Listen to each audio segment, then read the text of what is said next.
Please hold for a second. Sorry, sliding in. Live now.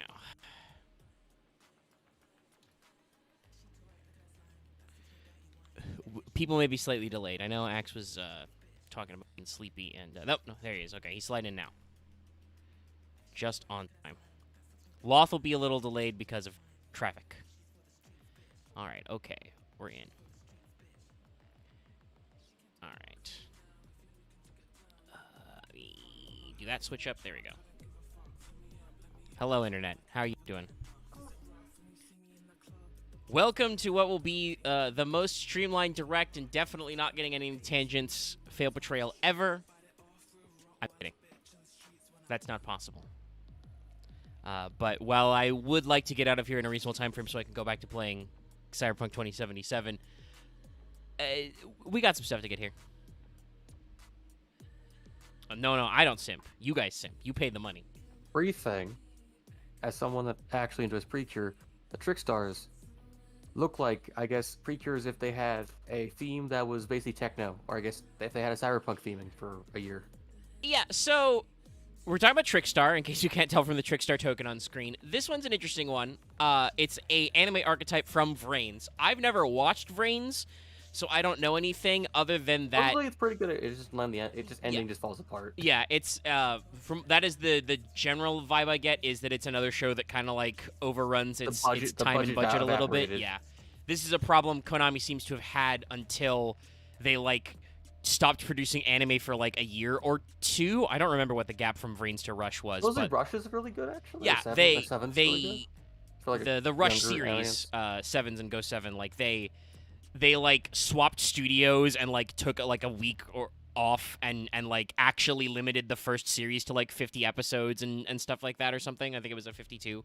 Anyway, Konami's been a lot better with their anime budgeting. We're not here to talk about that part. But we're here to talk about Trickstars. So Trickstars are an anime archetype. They were used by a woman in a Yu-Gi-Oh anime. So I assume that means she didn't win anything.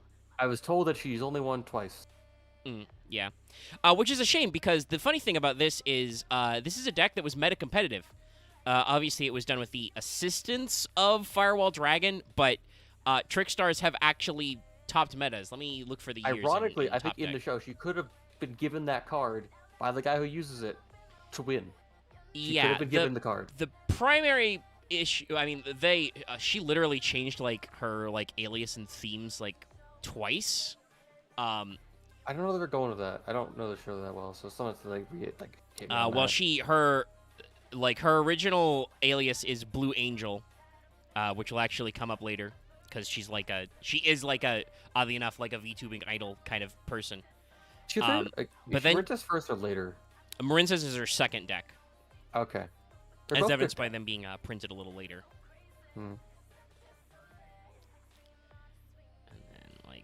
Yeah, she used Trickstar. She had two different decks. One is, her alias is Blue Angel, and then as Blue Gal. And then she switched to being called Blue Maiden, and, switched to Marincess. Yeah, so she had two different decks. Well, according the wiki has a stat sheet. According to this, she did win like half of her games, but most of those wins were, with like, I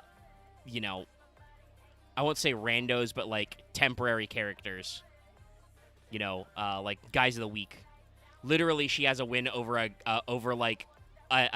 AI, fusion man, whose name is Bit and Boot. But her fights against, major characters like Playmaker and like Soulburner are losses. It's also, I think, like, she actually had she had decent running against, I think, how do I put it? One of the big villains who, I forget their whole thing, but they were like Hydralander or something? Yeah, I don't know which one that would be. It's like that guy. That guy was kind of bullshit though. That said, I'm looking at I'm seeing the problem with Vrains because I'm looking at the episode count. Her first duel occurs in episode 6. Her last noted duel is in episodes 110 and 111. So yeah, it's been a while. the original Trickstar deck and her original like I said, like her original personality lean to Oh, also yes, no. You're listening to Body Heat Radio in the background right now. Hopefully that won't get me in trouble because I don't know which songs are the stream friendly ones, but yeah. I figured it was appropriate. We'll juice it up a little. But yeah, so Trickstar as usual for a lot of anime archetypes, they actually get out there and try pretty hard to get some interesting themes. So Trickstars are idols. They are angels, or they're fairy type, though several of them do have devilish or fiendish names we're going to talk about. But most of them also have a theme of names being named after plants, and that the character's original name herself, I think, is... Yes, they changed her name to Sky in the dub, which doesn't work at all because her name was Ale, which it was written with the kanji for hollyhock, as in, the plant, but also is the word for blue, so that was like a word play. And a sky is blue, but also doesn't have anything to do with plants. And then also she became a water lady later. I don't know why they could just have her username be blue. Yeah, that's something I still don't understand. I guess was because it could have just been blue, and then like the joke is that it's multi-layered. No, the Vrain's dub was delayed, right? Like they didn't dub it right away. Wasn't there some problem with 4chan, or did they like start dubbing it and then have to quit? I don't remember. I feel like there was an issue with the dub actually being like produced, but like. Oh. Yeah, I genuinely do not know, especially in our globalized world. Just keep the Japanese names. It's fine. You do it for half of them to make the lip flaps work. It's just easier. But yeah, I'm looking at Yu-Gi-Oh! Top Cut, and Trickstar decks were meta playable from when they came out in 2017. Trickstar was very early in Master Rule 4. Came out in Code of the Duelist right away. That's the set with Firewall on the cover. And Trickstar variant decks stayed good into 2019. So we're talking about a deck that, while not necessarily dominant, during the toss years, there were a lot of Trickstar Sky Striker, mixes as well. Stuff like that. Trickstar decks have been meta. And honestly, the deck is still functional. I'll talk a little about playing it. I do want to say, it's funny how I get attached to anime decks. I like Sky Striker in concept I like. I like Trickstar as a solo deck because it's actually a really interesting deck that is built around link climbing and summoning to link points, right? It's designed to be about the link mechanic. I'll forever say that I can never forget Trickstars because it's technically it is the swan song upon which our former Prog series died. Yeah, that was the last one we could actually schedule everybody to be at. And then some people just fucking disappeared off the earth, and then it's fine. Scheduling is rough. Well, just existing is hard, I guess. That is also true. But yeah, so like, I've tried to make Trickstars work in Prague, which ultimately it did, though it took me a while to cook the brew. Yeah, lucky. Good on you. No, I did some trading and stuff. And then also I've played them in Master Duel as well. But like I said, Trickstar works really well to showcase what a lot of Link-style decks are about. They have a fusion card and a fusion monster for some reason. I still don't understand. We'll talk about that later. But they are a deck that is really built around that kind of summoning loop. And then also they are a burn deck. They are a deck usually around increments of 200 effect damage. And it's not necessarily like a FTK burn deck, right? It's not like, activate Chain Strike on step 3 kind of a thing.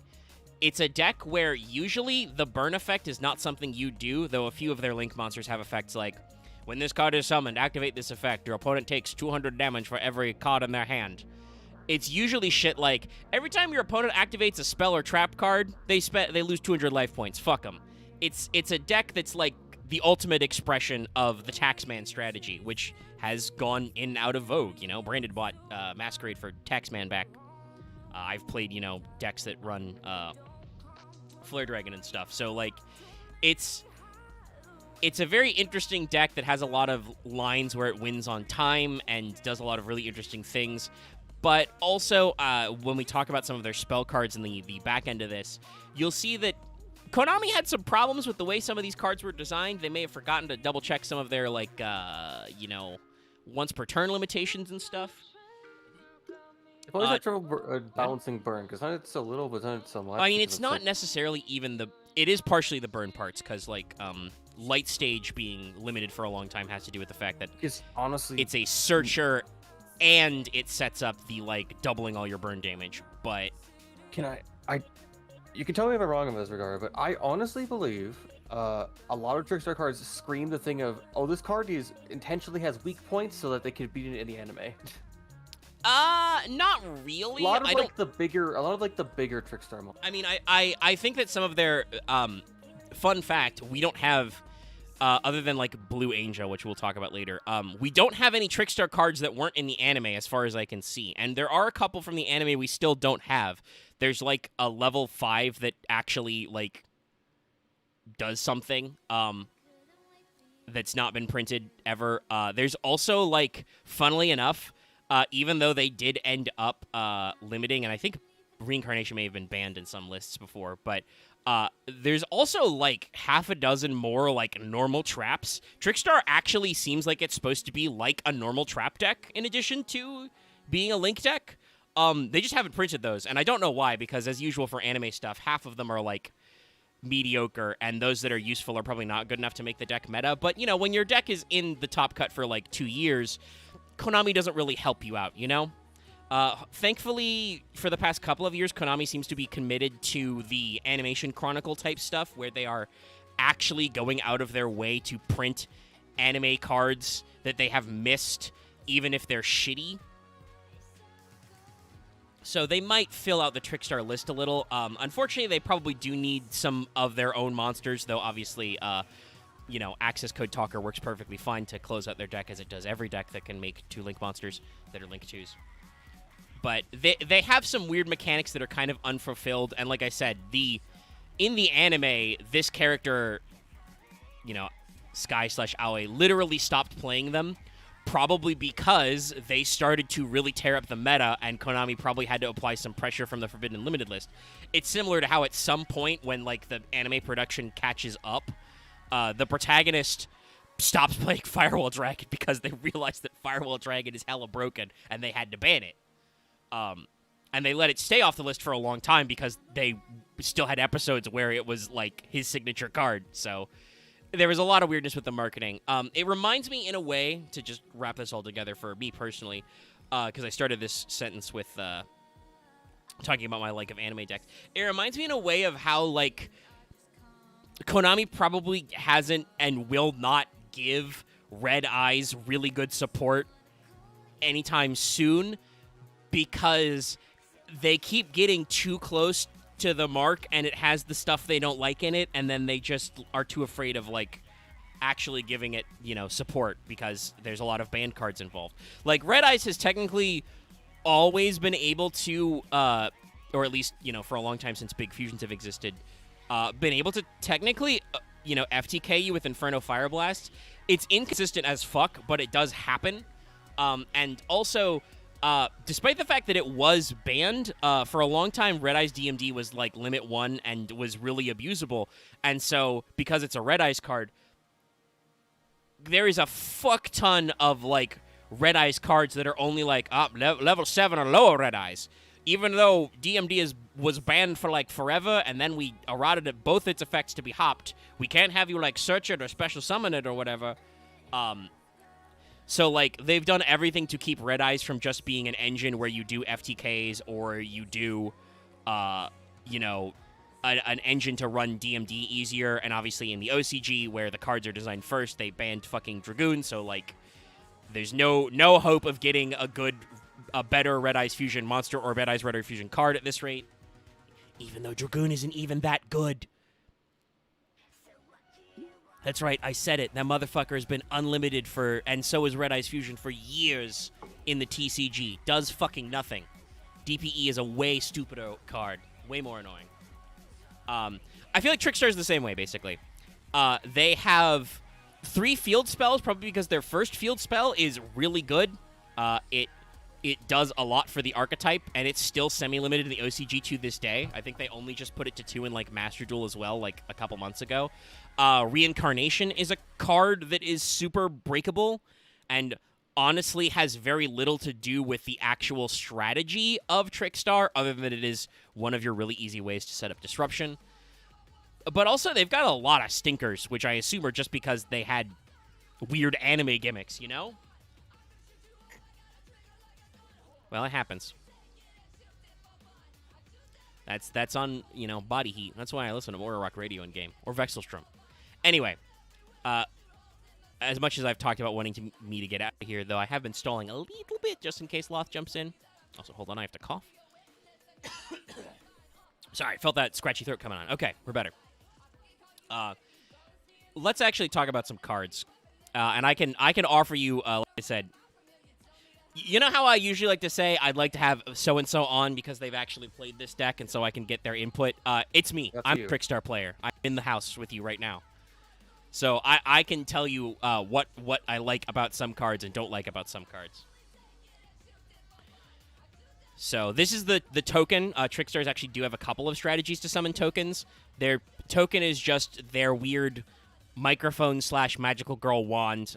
Their logo seems to be the wings and the skull that is also a heart. And that's it. They are a link climbing deck, so tokens are important. In fact, I'm pretty sure in some decks you would run Scapegoat just to get a fuck ton of guys. Though a decent number of their link monsters are designed without to prevent some abusability.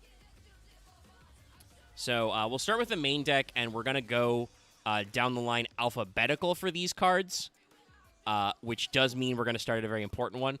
For the link monsters, because they are a link climbing deck and there are a lot of them, I have arranged them by link rating so that we'll kind of like climb up and you can see the stuff we got going on. By the way, this I play this deck in Master Duel sometimes, depending on the format. It's expensive as fuck. Konami is very scared. But our first card, alphabetically, because Birdhelm doesn't exist, is Trickstar Candina. She is important.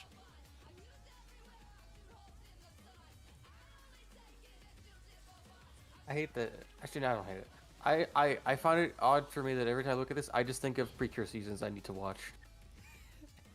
I mean, that's slightly more of a as we say, a you problem, but no, I can understand they have they look like it. It just these guys and I don't think they're supposed to have like a magical girl theme, but because they have like the like big, vary a lot. Like some are like idols and some they've are like got the big fucking Candy Fairy. They're like there's a really entire scene where they're just basically Dolce characters.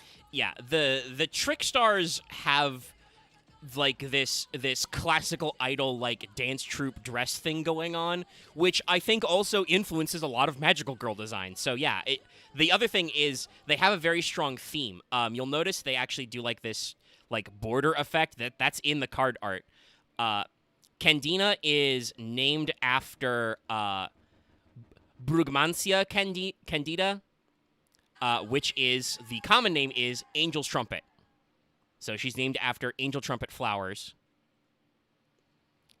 And you can see that she's got kind of like a cyberpunk trumpet. I thought it was a megaphone at first, but seeing it blown up, you can clearly see like the way she can interact with it. But it's still kind of cyber. It's like a sonic oscillator kind of thing. Yeah. If that makes any, those aren't just random words. Yeah. So she's rocking this look. She's very yellow. Like I said, her name means angel trumpet.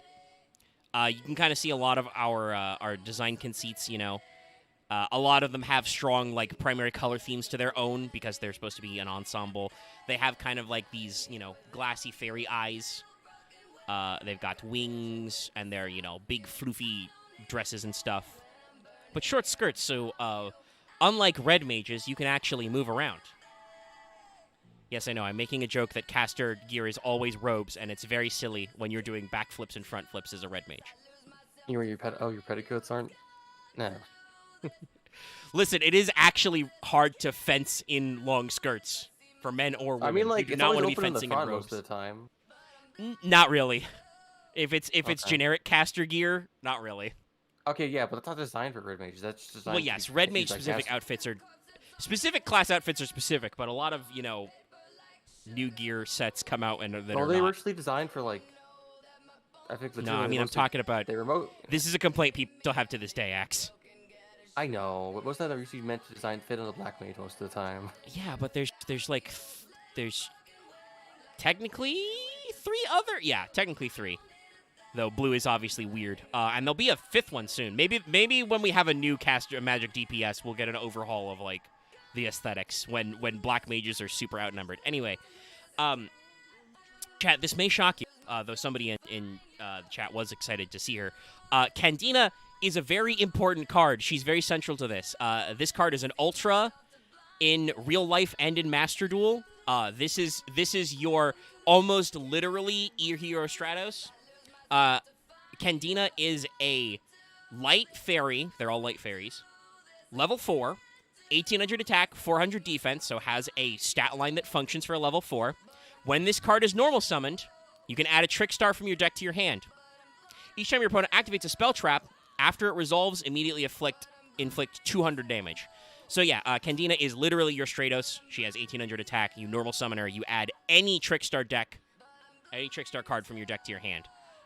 If you can play 3 Candina and 3 Light Stage, this means you have a lot of searching going on. We'll talk about Light Stage and the other 2 field spells later, but the Light Stage itself lets you add a Trickstar monster. So depending on what's in your opener, you have a lot of search power, which is probably why Light Stage was limited for a while and is still semi-limited. 2 things. 1, thank you for the stalling, Omega. Yeah. I was able to get here just in time. 2, looking at her hair close up, all I can think of is banana. Yeah, it is. I mean, it's supposed to be like the angel trumpet flower, but her ponytail does kind of look banana-shaped. And for those who know about a certain series, or I think, whatever, it's called Review Starlight, there is a character in there who is also a singer with banana-like hair. Oh, that's right. Oh, yeah, review. I heard about that one. Yeah. But yeah, Candina is a very important card because she is, I think, straight up your best normal summon in this deck. And also, hey, people usually activate lots of spells and trap cards. So that's 200 every time you do that. You want to search? You want to activate something to blow up my back row because I'm playing Trickstar? You know, all that shit. You want to activate your field spell? Fuck you, 200. It turns out... Also, I said this in stream chat while I was on the bus, but Trickstar is a burn deck. However, it has a different gimmick. Killing specifically me faster in duels. So, yes. Because I see the effects and just go, fuck you, I'll do it anyway. Yeah. So, Axe, what were you going to say? Yes. It's like, listen, the way to become bankrupt is super chatting the girls every time they do a fun dance, every time you play a card. Yeah, I think that strictly speaking, the like YouTube super chat type effect is much more represented by Live Twin, who are literal VTubers. But yep. Trickstar being canonically like idols, I think, yes, this is meant to be, hey, you go to the show, you buy the merch, you pay the tickets. I really want to see the card Evil Twin or Live Twin Super Chatto time. That would be pretty funny, yeah. I think that, like, yeah, that's not really, Sunny Snitch is supposed to be that kind of way, but yeah. They should just fucking own up and make like make one of like they stopped doing the little Live Twin costumes. I think because Live Twin ended up being actually like decently played as an engine and shit like Sprite. So they don't necessarily not good as a solo deck. But I wish they would keep up with the costumes for the different Leelas and Kissakills. You should just do a Leela Shark and just acknowledge what the fuck you're doing. Make it fish type. But it's not the Live Twin, it's the Evil Twin, and you just go, wait a second. That would be very funny. Also, we still need I need non-extra deck versions of Trouble and Sunny. Thank you. Anyway, it would be nice to have more main deck monsters. It would just be Trouble and Sunny, but I feel like is Trouble meant to be the tiny one? Because I can't tell which one's which there. I genuinely don't know. Like they've never actually. I don't know if they've actually specified. I would assume Sunny is supposed to be the short one because she's blonde. Right, I guess it is Sunny Snitch. Yeah. Yeah. So I guess But if yeah, it was Candy Sunny is that pretty like good. if she was a level 1, I guess then Trouble was like a level 5 or something. Yeah, or even a level 4 because they're all really low level. Mm. But yeah, so we are also gonna move on to our next one. This is Trickstar Korobane. She's a Korobane cute was a snow card that was fairy. released a little bit later, so she's got some different stuff. Her name comes from Conium maculatum, which is the scientific name for what is also called spotted Korobane, but you may also know as hemlock. I was about to say So this is feeling a lot like Christmas. also, yes, she is actually Christmas themed. This card in Japan came out in December. Huh. So they did actually manage to time a weird little seasonal thing. So that's why she's got like the extra floofy dress, the little fur hat, fluffy boots. It's a good look. I like it. It is kind of funny to see some of her accessories, like she's got a giant spike ball in her hair to like cap her ponytail. Yeah. She I do probably like kill the someone earmuffs. by just swinging that around. I do like the earmuffs. Also, yes, she does kill things, so we can come back to her She's a beefy girl. design if you like. But this is a funny one because Korobane is kind of your honest. She is a level 5 light fairy with 2,000 attack, 1,000 defense. If you control, she's also technically a side route, which I like. They've wombo comboed both of these. If you control no Wow. monsters or all you control are trick stars, you can special summon this card from your hand. So she's a free special, which is good in a link deck. What is that one Goki? Which one is that one, Goki? Is that Scorpio? It's the 20. Yeah, Scorpio, the 2300 one. Yeah, it's also very similar to Scorpio. So she's got a free special condition, and then also during the damage step, when your Trickstar monster battles an opponent's monster, quick effect, send this card from your hand to the graveyard. That monster you control gains attack equal to original attack at the end of this turn. So it's not quite an honest because you only gain an attack equal to your original attack. So it doesn't like block out the other guy, but it's still really good. You can only use one effect per turn, only once that turn. Korobane, I think, is in a weird place because while she is a free special, you also usually want to keep her in reserve because one of the easiest ways to not lose to Trickstar, and while I don't necessarily want to be telling you guys anti-Trickstar tech, if you do happen to run into this deck during, like, I don't know, a light-based event in Master Duel or something, do not do what Loft does and keep playing. Just go battle. The ladies, like, Candina is literally our largest normal summon at 18. If you can make any kind of big guy, just do it and walk over the monsters. They don't have Korobane, she'll just die. Yeah, like, that's the easiest way. So you usually want to keep Korobane in your hand, and obviously, you may or may not be able to telegraph if they have Korobane based on if they have cards in hand. I know that sometimes I play Blazing Mirror Force for battle protection as well, but there's no guarantee that your opponent's playing that, so... Korobane is a very important card. She was an Ultra and Savage Strike when she came out, which was quite late in their life cycle. That was 2019, so it was brewing for a while. She's a super rare in Master Duel, so yeah. I like the little Christmas design, but I find it very funny that she's like all cute and fluffy when this is like one of your biggest bonklers, But all right, okay, we're gonna keep going down the line, and I will be. I mean, if they've watched the anime, they may remember all of these. I will be a little shocked if people in chat and even the other people in this call remember literally every Trickstar that we show, because some of them are obscure because they're not great. This next one is not that. She's pretty all right. I think she's definitely in the middle. This is Trickstar Lilybell. I know of. Yeah, you've probably seen this one once or twice. I remember something about her like wish she was a little better than she actually was, but She's got some limitations, but this was, I'm pretty sure this was in Code of the Duelist, so this was like first couple episodes in the anime, first set, released, so it's still early in the design phase. This is named for Lily of the Valley, which is a flower that is bell-shaped. Yeah, some people are going to recognize most of them, but you might be surprised because some of them are, like I said, kind of oddball. Yeah, you can her little, I guess they're decoration. Yeah, she's got like little rings there, but her little like ponytail protectors are definitely looking like the Lily of the Valley flowers, as do her little ties further down. So that's a cute little detail. You can see that her primary color is kind of, white and pink. She's got, a very big bell as her instrument, I guess.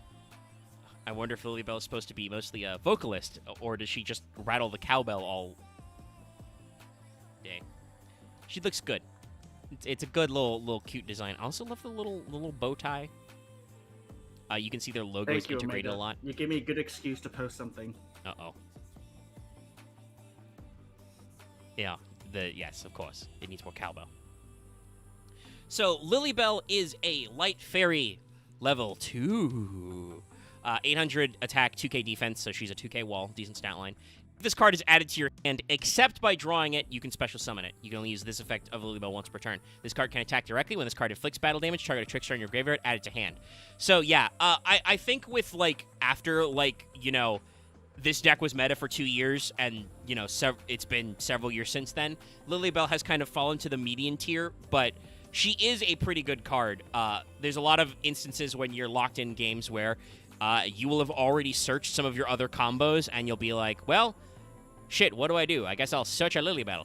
And then you instantly get to summon her, so long as you don't draw her. This is my primary problem with the card, is way too many times I have, either been playing some other card to draw cards, Cup of Ace, most notably, for reasons we'll get into later, very soon, actually, but, or just drawn her for turn, and then it's like, well, depending on what cards you've got in your hand and deck, she's a dead card. But she's still a decent normal summon because she can direct attack, and she lets you recycle your guys. In some fast game states, that's a little slow. Obviously, I think her 2k defense was supposed to be better when you were playing slower games, at the start of Link format. But there's a few restrictions these days. But she's still, of the cards that I run at, usually, 2 or 3 of, Lilybell is among probably the 4, I would say, Trickstar names you max out on. Kendine is one of them. Korobane is usually one of them. Lilybell is up there, and I think the next one, yes, that is next, because that's also a L name. So let's go ahead.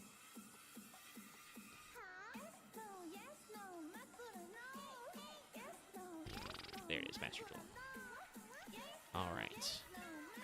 Oh, I didn't realize this is very funny. I like this. Sorry, I've never seen Trickstar Licorice up close. I thought she just had, a baton. No, this girl's armed. She is carrying a sword. She's got a baton-style sword. Yeah. So honestly, if you got rid of all the extra grooves on, all the extra bits on it, it is just like a dagger, short sword. Yeah, talking about that was weird. I page down for some reason. Talking about precures and stuff like that. She is still dressed like she's wearing an idol costume, and I think that weird bit, yeah. This weird bit might be supposed to be a microphone or something, but Licorice straight up just looked like she's a magical girl. She will punish you in the name of the Licorice. Specifically, Licorice radiata, which is the red spider lily. You may notice, by the way, a lot of these girls have spooky, scary plants they're named after. Korobane is named after poison hemlock. I think Lily of the Valley, I don't remember if that's poisonous. But, it's funny, some of the names they've got. But, yeah, no, she's named after and has the little droopy bits like a red spider lily. She's down to clown. And this is, indeed, one of your central-most cards. This is one of the cards you max out on. It is interesting, by the way, technically this card's name in, should be translated or has been translated as Licoricica, with extra. They shortened it to Licorice, and I don't know exactly why. The Trickstars, by the way, some of them have names that are like directly Romanized, but others are just names in Japanese for this flower. Her name in Japanese is Tricksta Manjushika, as in the name of Red Spider Lily. So it is kind of funny to see some of these translations line up. Most of you, if you've seen a Trickstar deck, probably know what Licorice does, but to refresh you, Licorice is a level 3 light fairy. She has 1600 attack, 1200 defense. This is why I say, by the way, it's important to have battle tricks. Quick effect. You can reveal this card in your hand, target a Trickstar monster you control except Licorice, special summon this card, then return that monster to hand. Each time a card is added to your opponent's hand, inflict 200 damage to them for each. So, Licorice is always a free special. If you put anything on board, you can return them to hand. By the way, I believe, and this is one of the reasons why Lilybell is still a useful card, even like I said, when in faster game states. I do believe that if you haven't used her once per turn, you can bounce Lilybell with Licorice and then immediately summon her back. Pretty sure I've done that before. And also, obviously, you can do stuff like normal summon Candina, search Licorice, immediately activate Quick Effect to swap Licorice. Like, there's a lot of things you can do. Technically, if you've already got a Licorice in hand, you can dodge shit like Imperm and Effect Veiler, because you just, when you activate Candina to search, your opponent goes, hey, that monster on the field, I targeted to negate. You're like, Licorice, special summon, return to hand. Nah. So there's a lot of funny things you can do to futz with your opponent's plays this way. And yes, this is the primary card that you burn people with usually in these strategies. This is why I play Cup of Ace, and lots of people play Cup of Ace in Trickstar, because every time your opponent adds a card to their hand, they take 200 damage. This includes all forms of drawing. Drawing is a subset of adding cards to hand. Also, this includes all forms of searching. Your opponent does a Rhoda or anything that adds a specific card to their hand. Done. Anything they return from graveyard, bam. So, I forget, is it each card that's added or each time a card is added? It's for, it says each time a card is added, inflict 200 damage for each card added.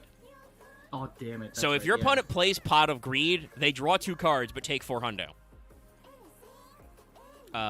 This is why, like I said, Cup of Ace is usually not considered a problem card. Like, obviously, you have to watch out for big board breakers and hand traps, but you can play Cup of Ace and be like, all right, heads I win, tails you lose. And I have seen people understanding what I am doing absolutely ass shit like Cup of Ace. Because they're just like, whoa, no, don't do that. But yeah, Licorice is one of the besties. She's very red. We appreciate that here. Just looking at it and being told that she's based off the Red Spider Lily, I'm just like calling back to was it last week's or the week beforehand's 14 stream? Yeah. Fun times. We're having fun. All right. Speaking once again of very obviously poison plants. Our next card is Trickstar Mandrake. Named after, of course, the mythological plant Mandrake. No.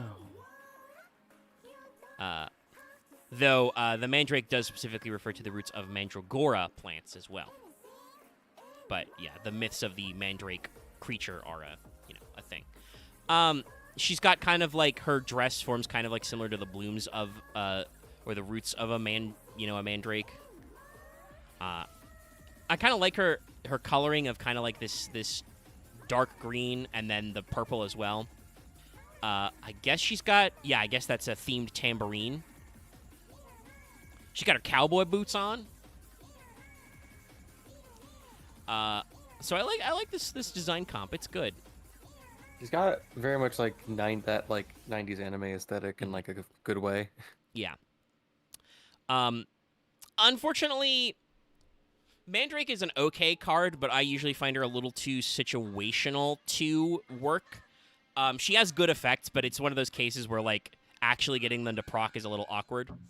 So Mandrake is a light fairy level 2, 0 attack, 1000 defense. If this card's sent from your hand to the graveyard, you can special summon it in defense position, but banish it when it leaves the field.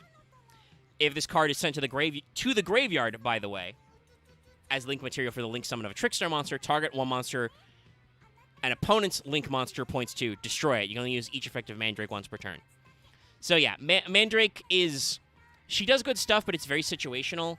Obviously, that there's another card later that is discarded to a thing, so, like, you can set up some, some summoning of Mandrake, but her destruction effect when used as material is, like, awkward, especially because it requires your opponent to have a Link monster already.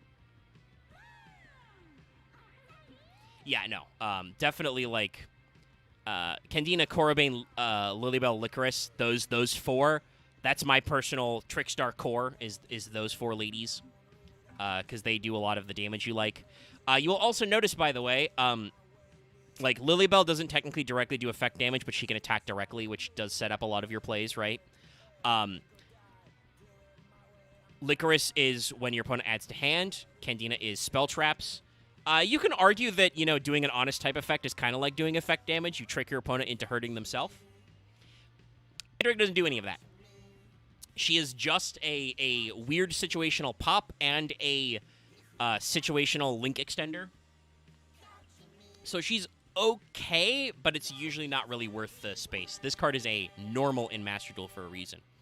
And it was a common in Flames of Destruction. So, like, Konami knew this one was kind of okay. Definitely has, like, specific anime problem-solving vibes.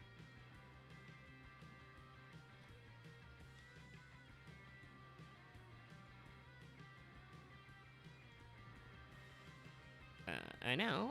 Copy image for our next one. This is one that you will actually occasionally make use of. Or at least I have, depending on, deck comp. This is Trickstar Narcissus.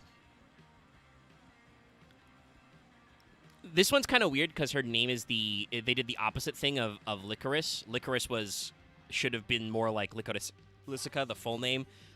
In Japanese, this was just Narkiss, so they decided to go for Narcissus, which is just a different way of transliterating the Narcissus plant, which also are called, daffodils, jonquils, etc. That's what her gun-a-phone, hopefully her t-shirt cannon, looks like. I really hope these idols are not taken to the stage with guns. Look, if an idol showed up and had to do, basically the vector cannon lockdown sequence to fire a t-shirt cannon, I'm going to be scared. Yeah. But yeah, so I like this, little bit of green, but mostly yellows and whites. Very good, very true to the flower. I'm very concerned about her having a fucking gun. Like, we got a trigger group and everything. She is not no. She does have her finger outside the guard. Okay, she is exercising trigger discipline, probably. It's a little hard to tell, but I think she is. It's that cartoonish gun that shoots giant green explosions that probably can level a city block somehow. Yeah. Narcissus is your other level 4. She's 1,000 attack, 1,800 defense. If your opponent takes effect damage, except during the damage step, you can special summon this card from your hand. You can use this effect once per turn. Each your opponent activates a monster effect in their hand or graveyard. They take 200 damage after it resolves. So yes, Narcissus is a very easy free special because you are an effect damage deck. If at any point they take damage, you can get a free summon off Narcissus. Very helpful for actually, like, getting your link climbing out. And then also, she's got a good burn effect. Hand Engrave for monster effects, there's a lot going on there. It obviously doesn't work against every single deck, but it means that, if your opponent tries to resolve hand traps, they can take some burn damage. If your opponent is doing, like, any kind of, sent to graveyard or cycling effects, they can take some damage. I don't think Narcissus is treated as reliable as the old, Candina and Licorice, but she's still good because she's got the burn, and she has a free special summon that, guess what, you will do. If you're playing this deck correctly, you will inflict effect damage.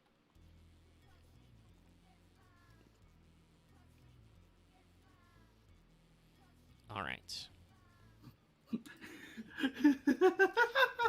What's up? What did you find, Loth? Yeah, scrolling through Twitter, and thanks to all the Well, thanks to you, all the Yu-Gi-Oh pictures I've been liking, Twitter's showing me more Yu-Gi-Oh fan art, and it's just random Galatea and Dingusu just. Ah, simping, yeah. There's a healthy scene of whatchamacallit, OCG artists out there. You see some funny stuff out there. This is Trickstar Nightshade, named after Deadly Nightshade. Her name is kind of intimidating for her being pretty normal looking. I think she's one of the most normal idol looking ones, though she does have extra, Deadly Nightshade type veins on her dress. She just has, the conductor's baton and the tiny hat. Love the tiny hat. It's a nice touch. Kind of got a lot of like pinks and purple themes, a little bit of black.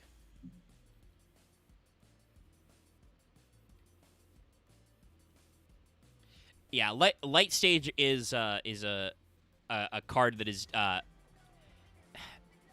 it's basically part of the package. It's like how there were some, as an example, there were some Dragoon lines, Dark Dragoon lines, where you didn't even bother playing Verte. You would just play Red Eyes, 3 copies of Red Eyes Instinct, so you didn't have to make Verte to search REF, because Instinct is one of the most crazy searchers in all of Yu-Gi-Oh!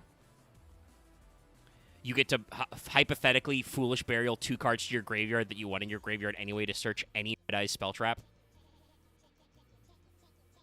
Actually, I think it might be any Red Eyes card, period. It's baller. Nightshade, not quite as baller, though still decent. Nightshade is a level 1 fairy, 100 attack, 0 defense.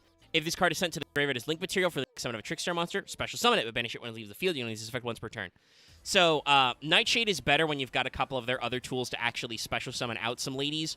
But she is still a good card because she sets up your link climbing and also is a free special summon, which for one of their link monsters is very important to this strategy as well. So, she's all right. The main thing is she has no inherent special summon effect, so you want to make sure you're using the right cards so that you can actually make this kind of spam setup worth it. And she's just all right, I think.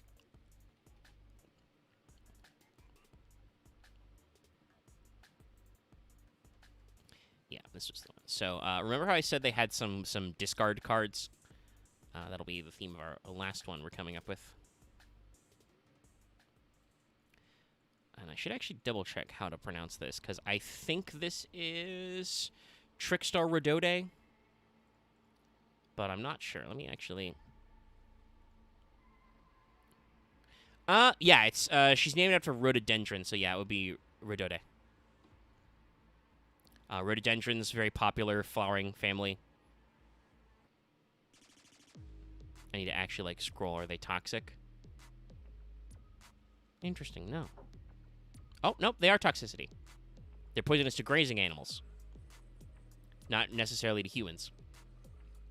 See, I think all of the flowers the tricksters are named after are poisonous. Again, they're very funny that they look so cute and sweet and they're all light type, but also they're toxic. You're simping. I'm not really sure. Like, I like her costume, right? Big gloves, the little hair deck thing, some of the darker colors. I don't know what her weapon / musical instrument is. Is it supposed to be like a morning star? Or like a flail? Like a cat o' nine tails? I don't know. It's weird.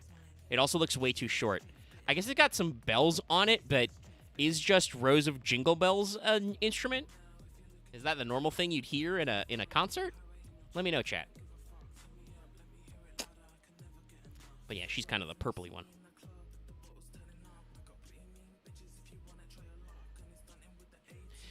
So, Rodode is another light fairy, level 4, 1400 attack, 1900 defense, interestingly enough.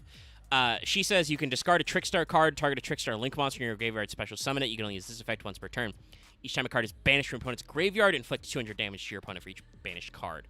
So, Rodode is all right. I find her kind of inconsistent because she requires you to have monsters in your graveyard and then also have her on the board. Trickstars are a deck that want to swarm, right? They want to get a lot of special summons so you can link climb a lot. And technically this does help you, but requires you to already have Link summoned and then to get her out onto the board, which is not as easy as you'd think. They don't necessarily have a lot of tools to just be like, you know, special summon a Trickstar from your graveyard or something. They have a couple tools we'll talk about in Spelltrap. Well, they do technically have a premature burial, but you know what I mean. There's no like quick play, like the equivalent of like, you know, Gateway to Dark World.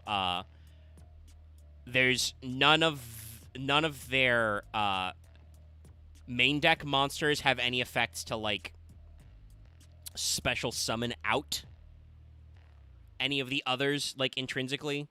Like Lilybell adds back to your hand, but you know you got to be careful about that. So it can be a little hard to spam out, and Redode is not the most efficient at that. Also, she makes you discard. So like it's good to set up some of your plays, but I've personally found her a little hard to pull off. The Banish Burn is also really situational. There are some decks where that is just going to absolutely like crack your opponent. For like every time they banish a card from their graveyard. Also, you can obviously set up cards to make that work, but it's not perfect because it's not like they take damage every time one of their cards is banished, right? It's specifically from their graveyard. There's no such thing as Trickstar Runic. At least I don't think there is. So Redode is okay. Could be a little spicier. Also, you will notice, I mean, obviously we haven't, there are more burn effects in their Link monsters, but for their main deck monsters, I think there's still some room for some interesting, you know, way they could do some of these things. They could release some fun support. There's some stuff they could do. So the main deck card, by the way, that they haven't released is Trickstar Birdhelm. She would be a light level 5, though her stats suck because she's got 0 attack, 1800 defense. Personally, I think they should print this. Yeah, they should print this card because her stats are so bad, but she's got good effects. Her effects are when this card is a normal summon, specifically, you can inflict 200 damage to your opponent, and if you do, draw 1 card, and you can't battle phase the turn you do that, so it's mostly like only good on turn 1, which is rough. You can target a Trickstar or Link monster you control, equip this card from your hand to that target. While this card is equipped to a monster by this effect, your opponent cannot target that card, and the equipped monster gains an effect that every time a Trickstar is special summoned to your field, you do 200 damage. That might be a little spicy, but still requires you to play basically a brick. So I think that honestly it would be perfectly fine to play this, and given that Trickstar Link monsters are mostly small, giving them targeting protection on an equipped monster would not be bad. Hopefully they will print this sometime. But now we're going to get into the extra deck. I did want to say one thing about this card. Yeah. Or this design-wise. Sure, go for it while I'm pulling up some stuff. I know it could sound kind of weird, but it's like she's got like the vibes of like the shy junior who was like has like that secret dark power, or is more of used to be part of the villain faction and then joined the main characters. As it being like just kind of like shy, but has that kind of murderous instinct side kind of thing. Not sure if that makes any sense. All right. So our first Link monster, though technically this one came out a little later. They were mostly Link 2s, but they did get a Link 1 eventually. So we're going to show you the climb. Eventually. This is Trickstar Bloom. Though you can make a very good argument that she's supposed to be Trickstar Broom, because there are flowers called like the common broom or the Scotch broom, and she does have a broom and also a tiny witch hat. But Bloom also works thematically. I will say, at least for her, there's not a lot stylistically to set apart the extra deck monsters from the main decks. You will notice that they do have an extra set of wings when they're the Link monsters, or the extra deck, I should say. But otherwise, thematically, they do stay kind of close. So they're just kind of like, you know, the higher ranking group of idols, I guess. They're from one of those specific, you know, everyone has super just freelancers themes. getting together. These are like the special team. The contracted ones. So Bloom is a light fairy Link level Link 1, straight down arrow. Her attack is 100. She specifically requires 1 level 2 or lower Trickstar monster. If this card is link summoned, you can make your opponent draw 1 card. If a face-up Trickstar monster this card points to is destroyed by battle or card effect, inflict 200 damage to your opponent for each card in their hand. You can only use this effect of Bloom once per turn. So, Bloom is usually just, I think, like a link starter. Like, obviously, I forgot her name for a second. Nightshade. Nightshade is a level 1, so she's really easy to sack off, and when she is linked away, remember, she comes back, so, like, 1 Nightshade plus Bloom instantly becomes any link 2 you want. So there's utility there. And also, Bloom, obviously, because she makes your opponent draw a card, has an effect to start your damage ramping if you have a Licorice on board. But she's mostly all right. There are a couple of these Trickstars that have effects like, oh, if your opponent does something to a monster this card points to. I think they have a couple of, like, tricks to redirect attacks, but a lot of that is in anime-only, like, spell and trap cards they don't have access to. Your opponent is never going to take the effect damage from Bloom's second effect if they're worried about it, because they'll just attack Bloom. Like, there's no reason for you to get beat up by Bloom unless, I guess, your opponent has a spicier Trickstar you want to get rid of. But even then, it's just an oddball one. Yes, Loth posted a picture of Scotch Broom. Yeah, given how yellow that is probably what is actually going on for her.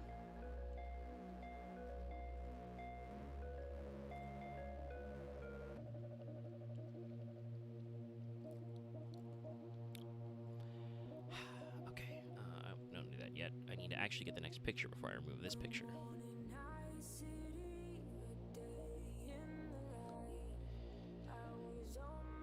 Sorry, I just saw the name of the next one. This one's gonna be funny. So, this one is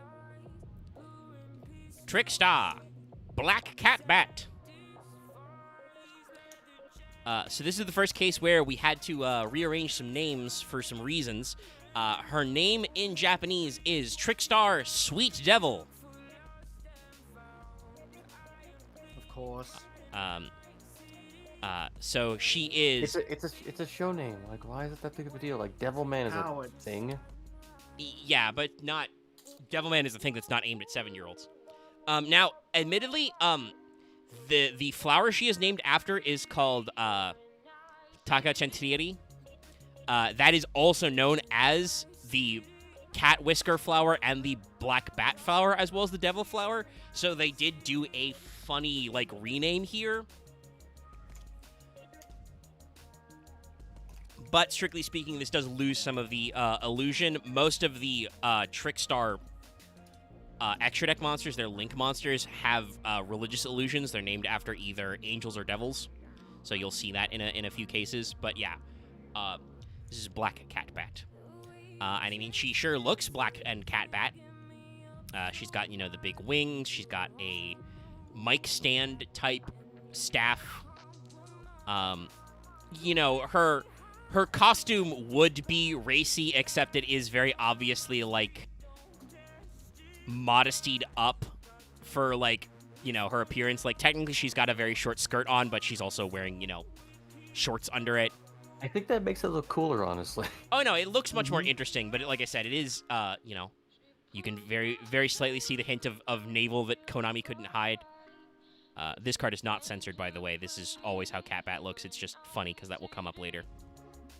Yep.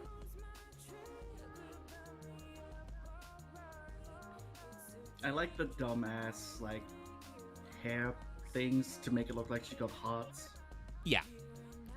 Hearts and horns, or bat ears. And then, like, really long down here. And then big things up here. And she's got little extendo nails on her gloves, obviously. So Cat Bat is an interesting one. So when I talk about her effects, you may think, oh, this card not super great. No, Cat Bat was meta, not in a primary Trickstar deck, but in Gumblar shit. back in the day. So Catbat is a light Link 2 fairy. She's got 2,000 attack. She has straight left and right arrows, so directly left and right. So it's a little harder to do your Link shit in Trickstar with this. Her materials are exactly 2 Trickstar monsters. Each time a monster this card points to is destroyed by battle or card effect and sent to the graveyard, inflicts 200 damage to your opponent. Each time your opponent takes damage by a Trickstar monster's effect, face-up monsters they control lose 200 attack for each monster this card points to until the end of this turn. So, yeah, topologic strategies, you just blow up monsters over and over again infinitely, and that Catbat does damage every time you do that. So if you're doing like Phoenix Cluster Amaryllis or Samsara Lotus and so on, infinite loop, your opponent dies. This again is another reason why I think Trickstars are slightly maligned, because some of them had some effects that, like most Trickstar monsters, this lady, she requires 2 Trickstars to work, right? That was not enough to keep people from doing, you know, bullshit loops and OTKs and FTKs. So there's some funny things Konami has to watch out for, which, like I said, is why I think that this is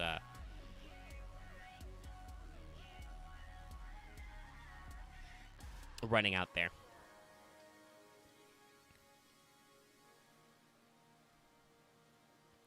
So, kabang. Well, before we leave off this card, time to out myself, point to the chat and be like, wood. Wood too. Catbat's cute. I don't. Yeah. I mean, listen. I know they're fairies with, like, you know, weird glassy eyes, but like, it's fine. They're mostly humanoid. I don't even think they're supposed to be like small. And then I can drift into a different joke and saying it would, which is something Omega won't get until Endwalker. So, Catbat has actually, you know, done some stuff, got some things going on. This next one, kinda less so. I have played her just for the names, but so this is Trickstar Crimson Heart. Okay, they don't have the like uncensored Master Duel art. Yes, this card has been censored. It's not really a big deal. Like, if you look at the 2 side by side, it's very hard to tell. Basically, all they did was they like. Hold on, I'm literally gonna do the old side by side trick here. No, give me the fucking preview. Give me the card. I mean, like, yeah. All they did was like literally just pull up the chest area of her dress like an inch. They like pulled it up and made it look less ruffly, so it's less like a lingerie. This card's name in Japanese is Trickstar Bloody Mary.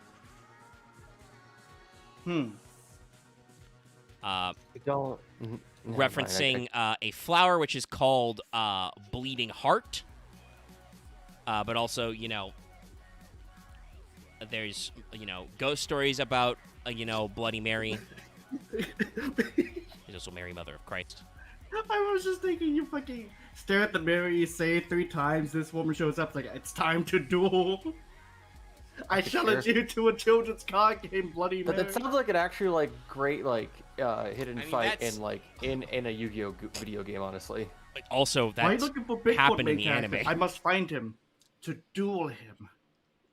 I'm pretty sure that's his literally power. happened in some of the anime series where they've just randomly run into a ghost. Like, fucking, y'all remember Jade and Yuki dueled Jinzo, and he was just Jinzo, right? Like, he just showed up like a horror movie. Anyway, Here's from like the Duel Monster World, yeah. Crimson Heart, it's a good costume. I mean, I have questions about the marketing. She doesn't even have a musical instrument. She just has handcuffs, which are also spiked. But like, great boots, you know? Singer dancer, you know? Omega, you've seen Yotsuyu. It is going for that aesthetic. I mean, yeah, I kind also, of, but still, like, it's... I also feel like she's meant to be like the main act kind of thing. And definitely not, though. Definitely, like, even among the Link 2s, she's not the best, and definitely not one that's used the most. Okay, what I meant is, okay, let's look like this. I meant like as in like presentation-wise, not actually in utilization. because. But even in presentation, she's not that important. Like there are other. When we talk about like Holly Angel, she's in way more. Like Holly Angel is used in way more card arts in the Trickstars. Like Crimson Heart isn't referenced that much at all by the rest of the archetype. Okay, I'm gonna say it's like the other. So far, when I see it, like mostly like everything that's like a Link 2 and above, always gets the impression that she's like they're going to be like singular singers or dancers for a specific song, kind of thing. Like that kind of looks like has her own thing. Maybe I could. It's see more her like that, as being like they'd specific... have a music video. Well, everyone's have like a specific group ensemble number. video. It's okay, Omega. For each sentence he gets out, he loses 200 life points as he continues to simp for this one card. I mean, that is kind of how this deck Not works. worth it. But yeah, so Crimson Heart is a Link 2. Apparently in the, I'm gonna guess in the dub they called her Trickstar Red Mary, which works but is funnier. Crimson Heart is probably, again, because remember the flower is called the Bleeding Hearts, so it makes a little more sense. Crimson Heart has really fucked up arrows. She's got the left diagonal but the right straight facing, so it's a weird one. You basically physically can't get her to point to 2 monsters. Mm-hmm. She's got 2,000 attack like Cat Bat. She requires exactly 2 Trickstar monsters. Each time a Trickstar monster is normal or special summoned to a zone this card points to, gain 200 LP. You can discard a Trickstar card. Both players draw 1 card. If your LP is at least 2,000 higher, when this effect is activated, you can draw 2 cards instead. You can only use this effect of Crimson Heart once per turn. So yeah, also doesn't... I guess with the heart and stuff, but she's like got like, she's the sexy one going on. Like the risque one. Don't know why you gain life points from this. But also, I would like to put forward, Crimson Heart is clearly an arrow mage who got lost. Like, this is a weird effect. Obviously, gaining LP is another way to win in time. She has a way to discard, which is something we talked about, to trigger certain effects, and you can, you make both players draw cards, which again sets up the Licorice Burn and gets you more cards, and you draw 2. Usually, I only ever summon Crimson Heart situationally, either when I have a really good play to do like the discard and draw. Omega, we've seen this recently with some VTubers. She clearly left the Arrow Mage brand and came over to Trickstars. Okay, sure. That's a funny one. But yeah, I only ever use her when I clearly can do the draw 2 play, or I have something fucky going on with the arrows that I need, It's an odd one. But let's move on to our next assist. So this is copy image. Our next one is Trickstar Divaritis.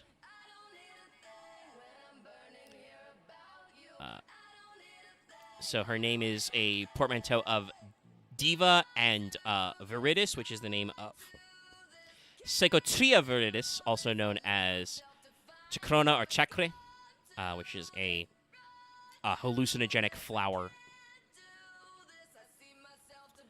So yeah, calling her like Diva, definitely get that. She's got, the microphone piece. She's got a big, long, flowy dress. She's got kind of this cool blue or minty green color scheme. The fact that she is overshadowing her own border makes you feel like, yep, I get a Diva feel from this. Yeah. She's blowing out of her intro border. Yeah, so Divaritis, pretty simple design, but very, very effective. I like it. One of those I feel like they could have zoomed her back out, I guess, a little bit. So Divaritis is or possibly Divaritis, because it's Viridis, but I like saying it Ritis because it's easier. She is another, these are all the Link 2s. We got a lot of Link 2s.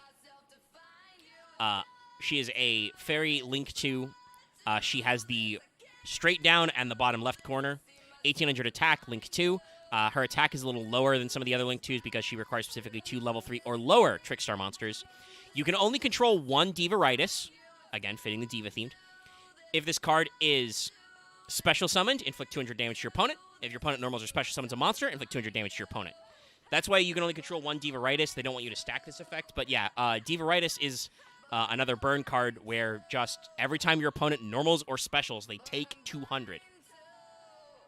So she is another good card to get out. She's pretty easy to make with certain cards. Obviously, Licorice is level 3. The tokens you make in this deck are usually level 2 or 3. So it's not perfect, but she still has a very easy conditions. And again, 200 every time you normal or special.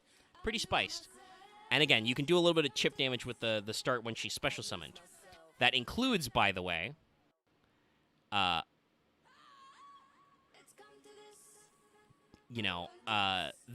if she's summoned from grave, which is a thing you can do, remember.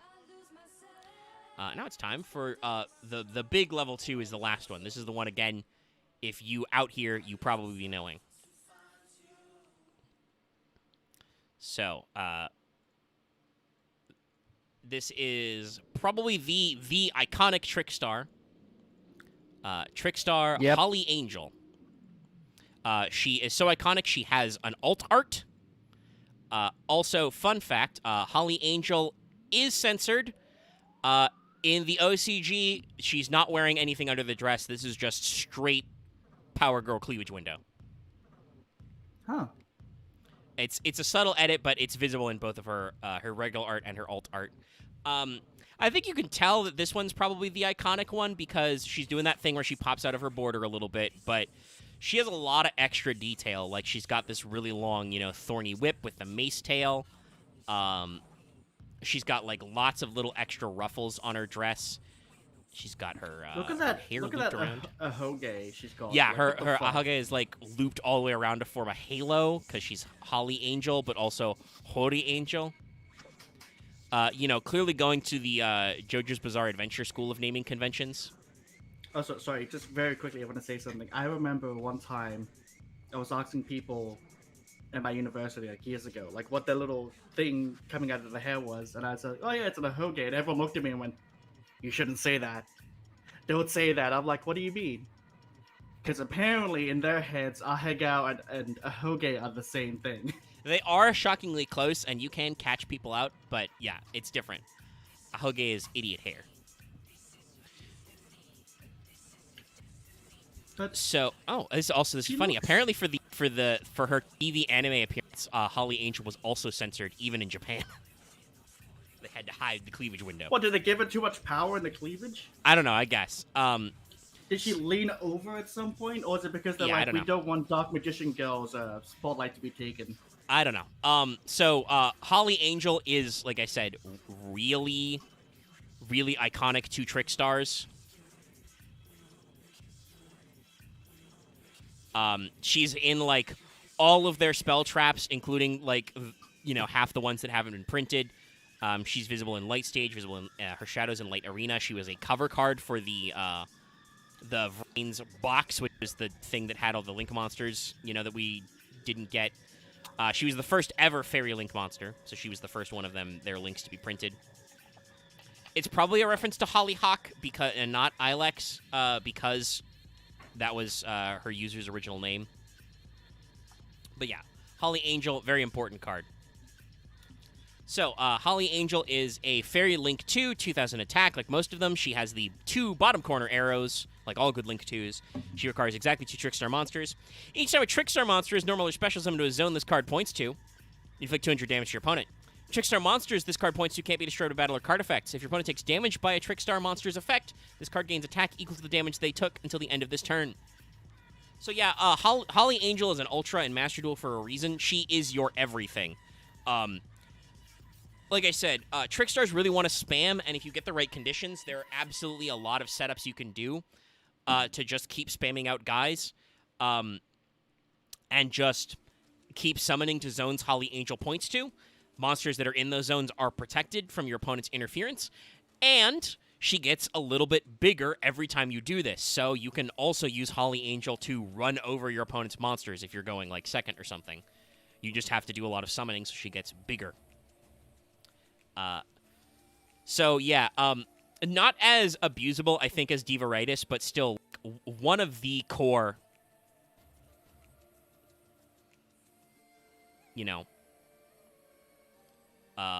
core Link 2s of the archetype.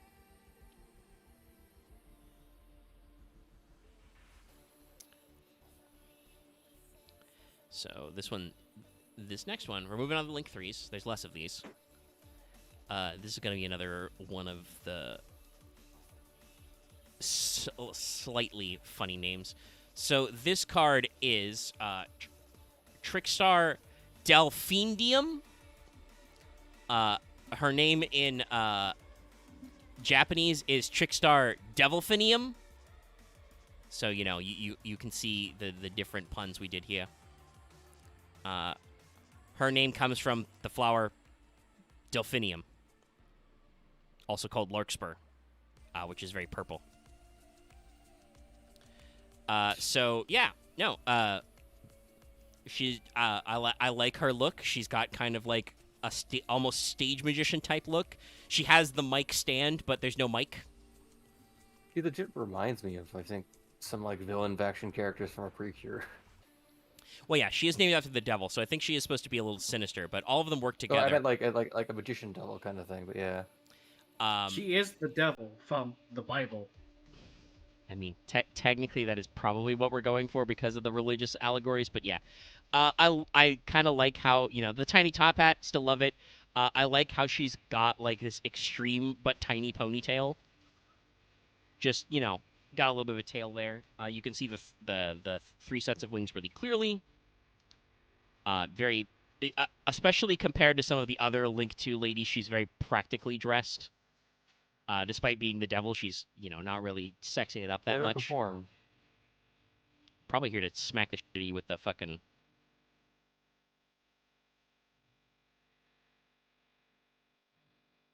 thing going on there.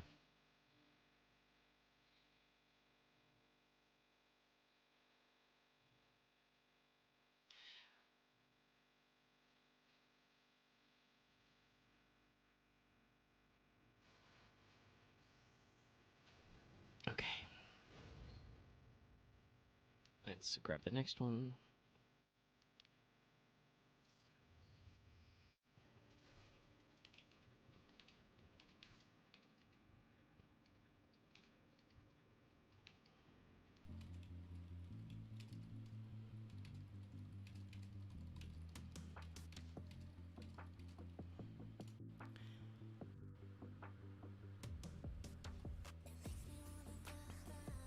I'm trying to avoid crossing the streams.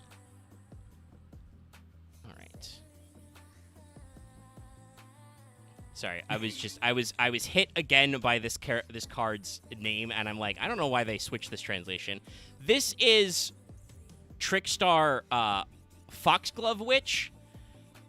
She was just Trickstar Foxy Witch in Japanese. I don't know why they decided to extend. I guess they wanted to reference the flower more explicitly. I guess so.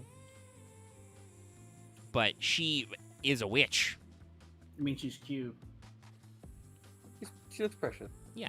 Also, yes, Omega. I will stop adding wood to the fire. Yeah, but listen, I haven't been helping any, even though I said before I could, because I've just not playing much 14, and when I did, I was logging on. It's okay. It's not like there was someone who was like going ham-ho on house redecorating that could have done so or not.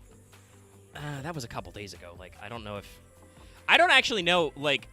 I know Lucky wanted us to check in on the plants, and I'm sure we'll hear more about that tomorrow on the 14 stream. Check out our Final Fantasy 14 stream. But also, with Phantom Liberty right around the corner, I know a lot of us have not been thinking about 14. Like, I have not visited the house in days. Like, I've been doing others, but I've not gone to the house. Thank you, Caesar. Yes, Caesar. Good crossover. I appreciate also, like, the crossover. Lucky logged in the day like yesterday, so it's like, Hey. Yeah, but also the Hollow Knight stream. Like, we're all busy. Yeah, I know. It's just it's unfortunate that it wastes resources, but it does kind of seem just unfortunately timed because a lot of us were busy. Hopefully, though, Lucky being annoyed about this will remind people to do the thing. I'll try and leave a note of it. But anyway, Foxglove Witch is a witch.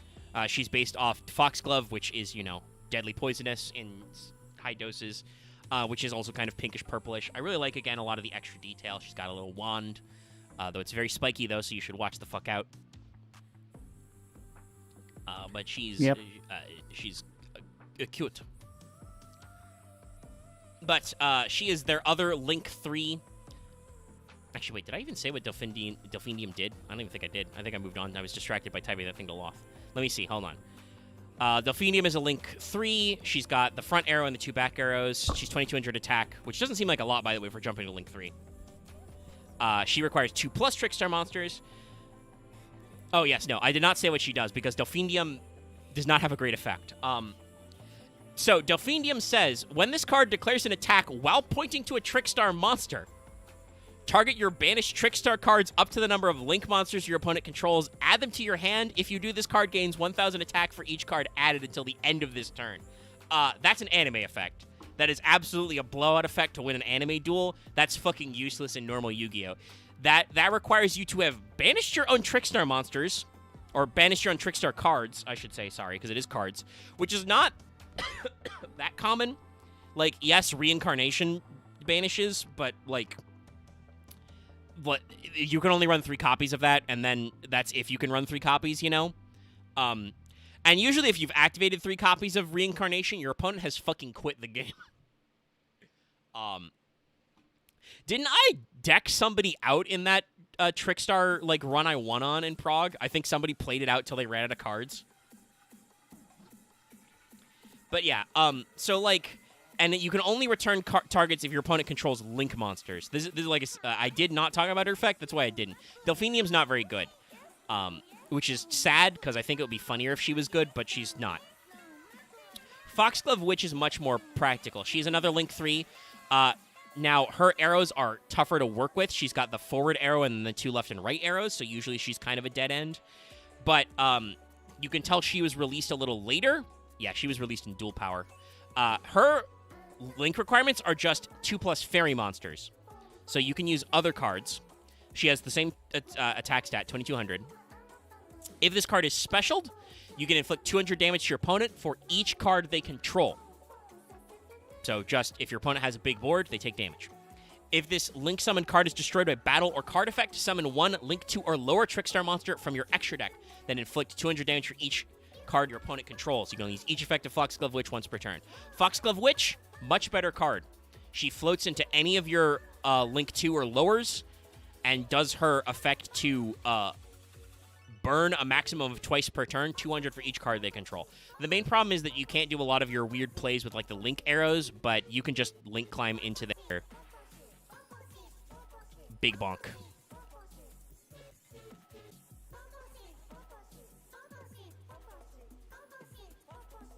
Good card, okay. Cute witch. Yeah, and then their biggest lady. I would have loved if that was the name. Not quite, but it's closer. The Trickstar boss monster, or at least the Trickstar boss monster you play in Trickstar. That's not Firewall Dragon or Access Code. Again, it's very telling that Master Duel makes this a rare and not an ultra. I think Foxglove Witch is like a super. This is Trickstar Bella Madonna. Named obviously after Atropa belladonna, a notoriously poisonous plant. Is that why she has Executioner's Axe? Probably, yeah. I mean, she is also supposed to be the biggest. Like, she is the Link 4, the largest attack stat in this play. She is a Madonna. Yes. So, you know, real good Damer Slammer to do. I like this design. Obviously, she, being the Bella Madonna, she's got, like, the biggest, fanciest dress. Again, she's got a giant axe. Good colors. Her hair is very anime. Do not ask me how she gets it to take that shape, where it's, like, split into 4 blades. But it's pretty strong. When she's really upset, her hair starts spinning. She becomes like a helicopter. Mm-hmm. She has, like, a not quite but almost Pope hat. You can tell she's important. She's the religious figure. Yes. So, Bella Madonna is a fairy Link 4. She has a forward-facing arrow, a right-facing arrow, and 2 back-facing arrows. She's got 2,800 attack. She requires any 2+ Trickstar monsters, so usually any 2 Link 2s make her. While this Link summoned card points to no monsters it is unaffected by other cards' activated effects. Hello, meet the world's shittiest towers. Additionally, if this card still points to no monsters, period, you can inflict 200 damage to your opponent for each Trickstar monster in your graveyard with a different name. You can use each of this effect of Bella Madonna once per turn. So Bella Madonna is still useful. Obviously, like, you can run through a lot of Trickstar monsters into your graveyard by doing a lot of this stuff, you know? So her effect to do 200 damage for each monster in your graveyard is a great way to close out your combo. And hypothetically, you can make it so she's unaffected. The problem is that if you don't win right away with Bella Madonna, she has a forward-facing arrow. Usually, you're going to have to use one of your Link monsters in the EMZ to make her. So setting her up so that you have Link 4s and then still have a monster that points to her, but she doesn't point to, because it points to no monsters, is difficult. It's a really finicky, so your opponent usually can play around her being unaffected by activated effects. But still, it's a pretty decent protection. She's decently sized, though still a little small for a Link 4. She's only, 28. The main problem is, like I said, in Trickstar, you can just play Access Code Talker if you want to close out games. It's just kind of a weird vibe. Like, it's all right, but it could be better.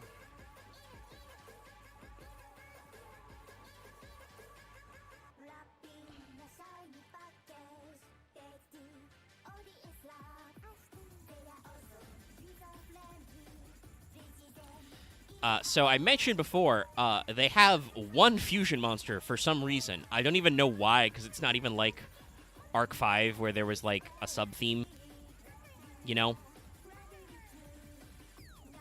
It's just we decided to give him a fusion monster. I appreciate the design of Trickstar banned Sweet Guitar. Her name in Japanese was Guitar Sweet. I think Sweet Guitar is better. Named after a type of nightshade, not deadly nightshade, but bittersweet nightshade. So, bittersweet. It's a cool design, She's got a guitar, which is also an axe, a very common theme. She's got literal hair antenna, which is very funny. And I like, kind of the darker gothic look, but oh boy, howdy chat. This one's hard to work out.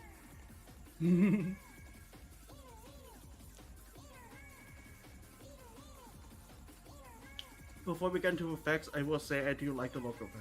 Yes, good look. It's not really her effects that are bad parts. It's the materials and combo and the fact that Trickstar Fusion is not a great card. We'll talk about that later as well. It's funny, like, half of the Trickstar spell traps are fucking rippers, like, literally are still on the FL list, on some sides of the ocean. And some of them are just not really that special. So, yeah. Sweet guitar, looking good. She's got a sweet guitar. I just realized she reminds me of someone. I need to quickly find a gift for it. So, Sweet Guitar is a level 7 Light Fairy Fusion. She has 2200 attack, 1200 defense. Got a thing going on. Her materials are 1 Trickstar Link monster, 1 Trickstar monster. So you already have to be in your extra deck to fusion summon this card. Effect damage inflicted on your opponent by Trickstar Link monster linked to this card is doubled. If your opponent takes damage by a Trickstar monster's effect, this card gains attack equal to the damage they took permanently. Or at least until the second effect happens, which is once per turn during the end phase. If this card attacked this turn, the attack gain from this card returns to 0, and you can add a Trickstar monster from your graveyard back to your hand. So, Sweet Guitar is very anime. Her effects seem nice, but are problematic. You have to waste one of your Link slots, basically, to summon this and point, and then they do double effect damage. And there are cards like where that never works, like the way Foxglove Witch works. I don't know how you'd have to like pre-set it up with like an extra Link monster to point down, and then Link summon her pointing to the side to like Sweet Guitar. It's way too complex. Not that some Yugists don't do some complex shit. Chad, if you haven't watched the history of Yu-Gi-Oh on what is it, Blue Blood Oni? Blue Moon Oni? The Blue Oni one that happened recently. Mr. BT, God rest his soul, as he currently is, lying in a bed dying somewhere. Mr. BT does some of the most bullshit loop stuff I have ever seen. Oni for Oni, and like, to understand that somebody cracked these lines, and I think it's funny because that MBT was doing it. I think they said that Simo had a video on that combo because it was new enough that Simo was actually making videos. I can't wait for when we hit 2025 or 2027 where we have an archetype where it's basically where you're going to basically do like 80 things in 2 minutes. I mean, you won't do it in 2 minutes though, is the problem. I mean, tactically, I mean, do anything. I guess technically it took them 5-10, but hey. Yeah, it's a long ass turn, but yeah. We got the Koi Koi archetype. We need the Solitaire archetype. A literal Solitaire archetype? That could be funny. They might be able to make that work. I guess you just match, 2s to 2s, I guess. Sorry, I'm just thinking of a BA-like effect. Each of them says something like, if you control another, like if it's level 2, it says, if you control another level 2 monster, send this card to the graveyard. And then when this card is sent to the graveyard, do something. They are an Xyz Pyro deck. Yeah, they're just Xyz stacking. Yeah, that makes sense. You turn them into sets. Anyway, not to get too deep in that weeds. But yeah, Sweet Guitar has good effects. It's just the act of making her, which again requires a Link monster, so you have to have a monster already made. Spoilers, because unlike Lunalight Fusion, it doesn't let you do a funny thing where you use monsters from your extra deck as mats and shit like that. Like you're heavily choke pointed for just some weird combos. I wouldn't mind, since they have a fusion spell, if they tried to make more fusions work. It's just this card is way too complex for modern Yu-Gi-Oh. Idea: new Trickstar main deck monster that has a fusion effect. Oh, like Lunalight Wolf? Yeah, I could see that. That could be interesting. Yeah, fusion, and then materials. This card and 1 or 2 extra cards from your extra deck or something. Yeah, you could that could speed up getting to a band guitar, and it probably wouldn't kill anybody. Like band guitar just does an attack modulating effect and makes 200 damage, 400 damage. Once again, reminding you that like it only works for Link monster, so probably the best card to make is Divaritis, which is not a you can only control one of and is not a universal card. Okay, so I know this is Reincarnation, but holy shit, she's fucking dead. Yeah, I mean I think that's why it's called Reincarnation, but yeah, no, Holly Angel is just laying down. I guess it's probably for like a performance that she's pretending to be dead or something, but like she's lying down in a field of flowers, the boss style. Like, damn. I forget, how many main deck monsters do we have? 8, I think. Yeah. Shit. One more than the joke. I was gonna say Holy Angel and 7 idle dwarfs. I was thinking of like this is like the beginning or the end of like their music performance. Yeah, like I said, she's probably doing it for a promo, but yeah. This card is limited, by the way, in Master Duel. It's also an Ultra. It's limited in the OCG, unlimited in the TCG, but I think we still had Light Stage at like 1 or 2 for a long time. They've only just taken it off. Also, by the way, this card is technically censored because they just had to cover up a little bit of not cleavage that you can see on Angel. Oh, I thought you were going to cover up her crotch or something. No, I don't think so. I don't think the dress, because the dress wasn't. Yeah, no, the dress is unchanged. It's definitely there was in this area there was a little bit of like skin color, and they were like, nope, too racy. You can see her legs go all the way up. They'll keep making Dark Magician go. Well, they keep censoring her in English too. But yeah, so I should not have to explain what this card does, but just in case you haven't seen it, because like I said, it is limited in a few places.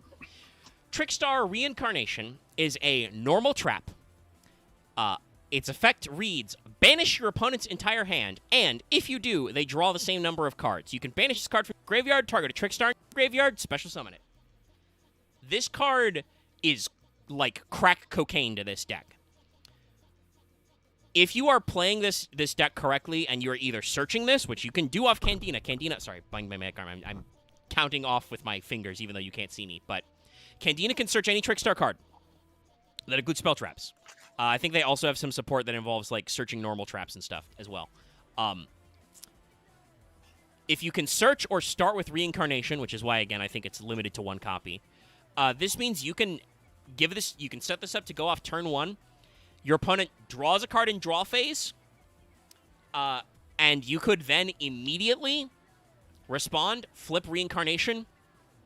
Your opponent banishes 6, draws 6 more. Whatever was in their starter, you have ripped it. It's gone. It's toast. They do get to draw 6 more cards, but if you have a Licorice out, then they take 1,200 damage, plus possibly more from Spiel Pills we'll talk about later. It's spicy. The fact that because they draw the same number of cards, this means you can activate effects like Droll and Lockbird, preventing your opponent from drawing any more cards. I believe you can, if you do this outside of the draw phase, you can activate Appropriate off this because they are drawing outside of the draw phase. Trickstar Appropriate Exodia is a combo. I've tried it. It's very inconsistent without Reincarnation at 3, but it does still exist. It was a deck. There's a fairy card called, I think it's Statue of the Ancients, or is it Protector of the Ancients? Anyway, it's a fairy type level 4 that says your opponent can only draw during their draw phase, I think. I think it might be neither player can draw outside of their draw phases, but yeah, that means that you just do the banish, and then they can't draw the same number of cards because it's an if you do effect. So this card is gnarly for hand rips. Hand ripping was very, very problematic during the Link era, and is obviously still very risky now. And then also, as a trap speed effect, this is a graveyard card. You can just banish this to special summon any Trickstar in your graveyard. So after you've ripped your opponent for 5 cards and done them a shitload of burn damage, then when they go to just do that thing I talked about where they just run over Licorice anyway, assuming that you don't have a Korobane in hand to just tell them nuh-uh, then you just banish Reincarnation in the end phase and stick Licorice back. And you can just do it again. This is a monster card. It's so funny. Many times Omega has killed me with this. Yeah, it's a brutal card, and I understand why. It's reference. It's like truly a must play. Play at 3. Yes. I mean, if you can play it at 3, yes, you should. Yeah. Okay, yes. Light Stage was only just put to 3 in the TCG just now, and is going to be unlimited in the OCG, and presumably will be unlimited in Master Duel soon. But it is semi-limited currently in the TCG and OCG. Did I grab this card art? Let's see. Yes. So this is Light Stage. They have several stages. You can see, the important ladies. Licorice, Candina, Lilybell, Holly Angel. They're performing. This seems to be a cake-themed stage. That, or we've just experienced some Nickelodeon gack. No!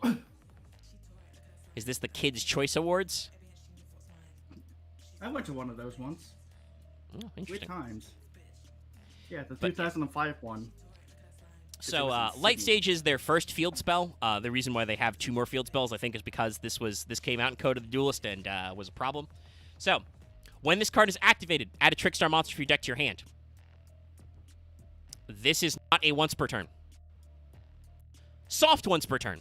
You can target one set card on your opponent's spell and trap zones. While this card is in the field zone, that set card cannot be activated until the end phase, and your opponent must activate it during the end phase or send it to the graveyard. Each time a Trickstar monster you control inflicts battle or effect damage, inflict 200 damage to your opponent. So Light Stage doubles your effect damage. It is a search for any Trickstar monster when it's activated, and it's also back row protection. Mm-hmm. It basically prevents your opponent from activating their back row until the end phase, and if they can't activate it, such as if it was a battle trick or some other conditional card, they have to send it to the graveyard. It's not even destroyed, so you can activate Waking the Dragons.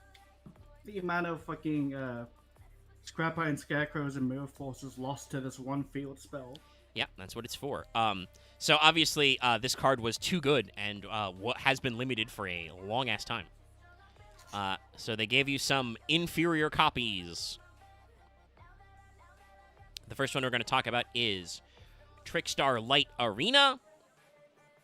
It kind of shows you the other phase. There's the fucking glow sticks and the hearts and the logos everywhere, the fucking colored lights. I think this show has to come with a seizure warning. You can see the garden. Yeah, you can see the shadows of Holly, Angel, Lilybell, and Candina in this. So this card reads, if you link summon a Trickstar monster, target a Trickstar monster in your graveyard that was used material, special summon in defense position but negate its effects. So lets you extend link materials. You can only use this effect once per turn. That's a hopped, by the way. Soft once per turn once again. You can target a set card in your opponent's spell trap zone. While this card's in the field zone, that card can't be activated until the end phase. They must activate or return it to the hand. So I don't know if Konami thought the send to graveyard effect was problematic, but yeah, Light Arena is very clearly Light Stage but nerfed.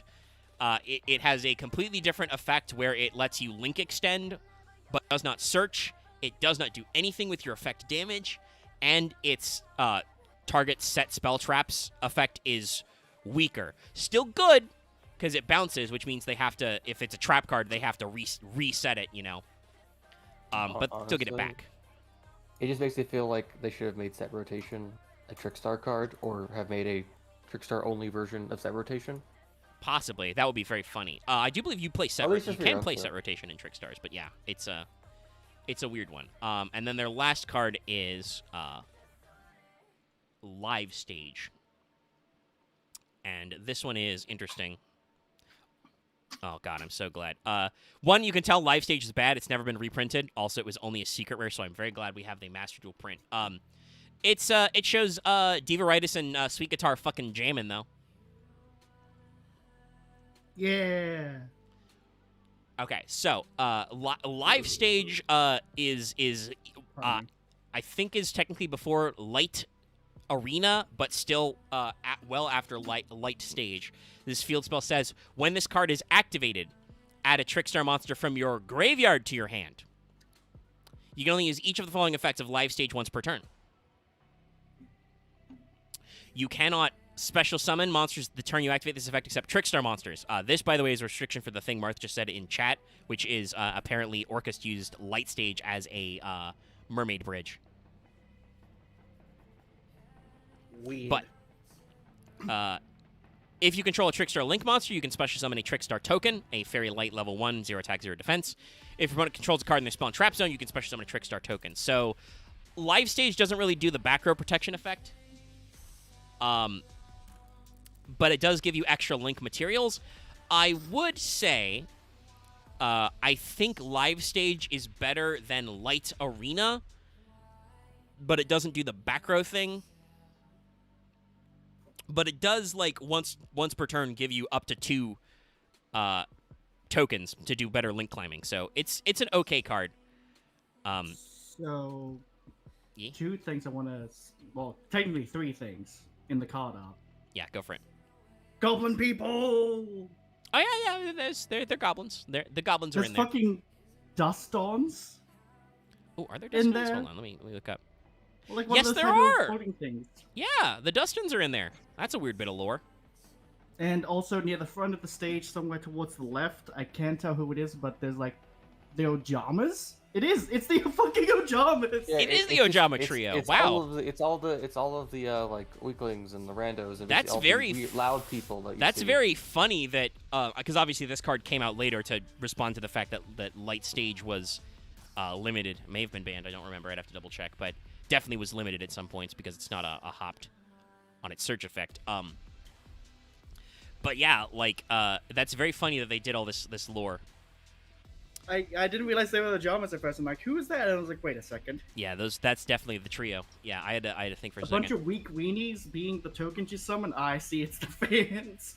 Yeah. So basically doing the same reference. This is Trickstar Festival in Japanese. This was just Trickstar Fez. Once again, Divaritis and Sweet Guitar jamming out. Oh, look how cute they are. Yeah. This is a very important card. This is a normal spell that says special summon 2 Trickstar tokens. If a Trickstar monster you control is special summoned from the extra deck would be destroyed by battle or card effect, banish this card from your graveyard instead. You can't normal or special. You activate except Trickstar. You can only activate one festival per turn. So you'll notice a lot of mid to late wave Trickstar cards. Oh shit, was this like a promo in Japan or something? No. Yes, okay, yeah. So this was in a of Rain's side set that just didn't come to America. This card had to be released in Dawn of Majesty in 2021. Christ. I guess you can also say the TCG is upset at Trickstars as well. But yeah, you'll notice because of the problems with Firewall Dragon and stuff like that, and Gumblar and other shit, the Nightmares, a lot of Trickstar cards say you can only summon Trickstars. This is a shame because, like, the Trickstars, some of the main deck monsters are of limited utility. I would like if they would couple this with actually releasing some more of these monsters, but yeah. Festival is a very important card because it gives you 2 tokens, which are level 1, so you can make Divaritis. It works because she's on the card art. Or you can oh wait, no. Nope, that's our next card. Yeah. So, this is the card art for Trickstar Fusion.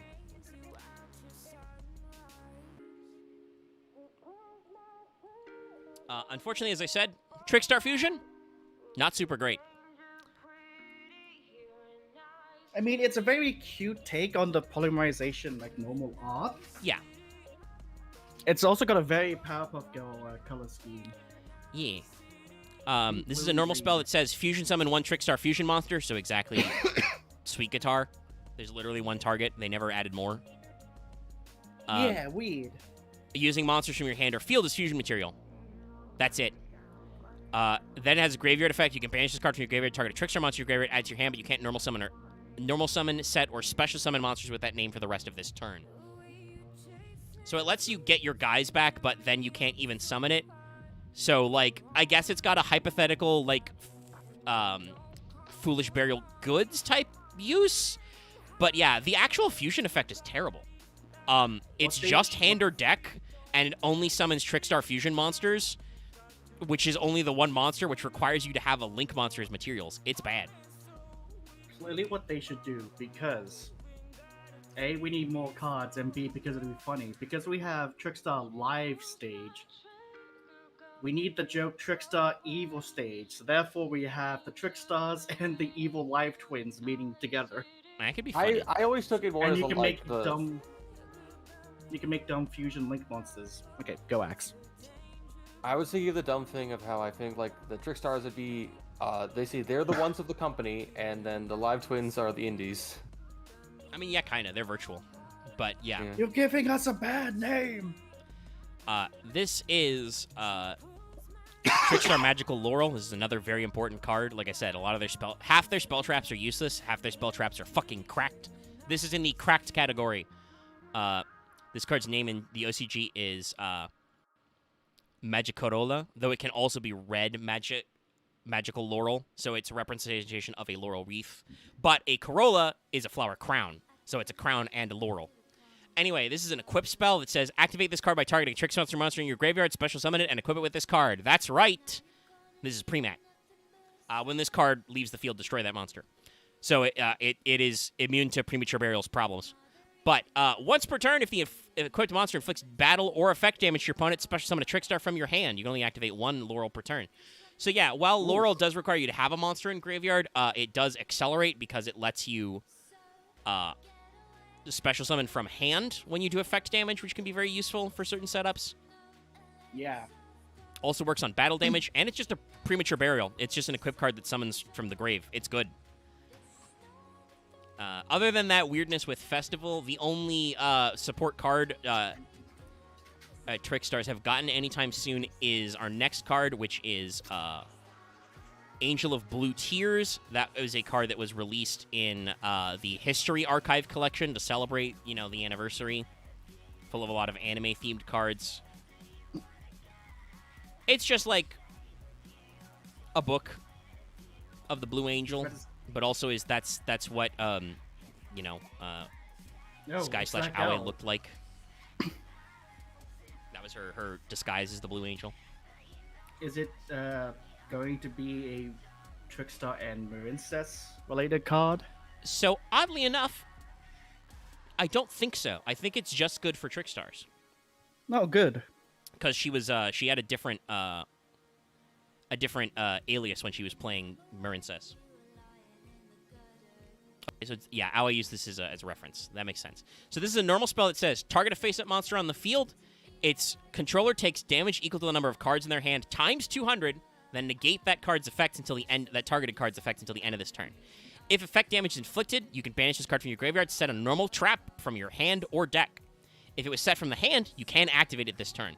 You can only use one effect per turn and only once that turn. So yeah, Blue Tears lets you do any normal trap shit. So like it's a trap trick on steroids. Obviously you want to be doing Reincarnation, but it's still there.